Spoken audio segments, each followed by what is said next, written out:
by the age of 13, 65% of girls lose confidence in STEM, which is science, technology, engineering, math.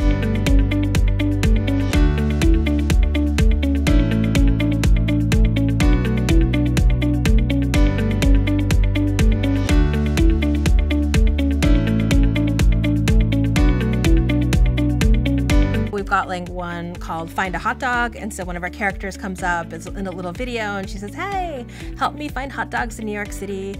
Here's a map of Central Park, here are the hot dogs, and then you have to code your way through the map.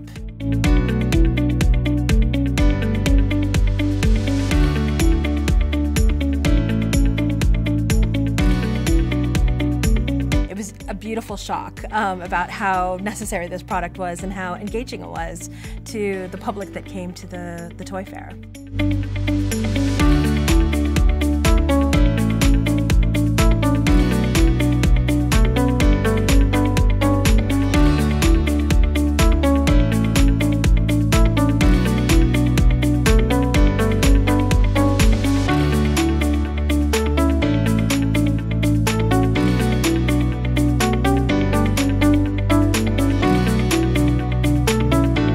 So we have like a whole Mars series that we're working on, and we're looking at some partners like NASA and SpaceX to partner with us on making that happen, because the stories are about STEM, again, girl empowerment, and then you've got like the entire coding curriculum behind it. Well, I think that the most important part is that we bring joy to our customers, that, you know, the girls love the products. I love getting, you know, parents letters with pictures of their kids, you know, playing and showing and coming up with new ideas and new ways of coding the products. So I would say, you know, the joy of learning and the joy of coding is our gift to our customers. That's the mission of SmartGurlz.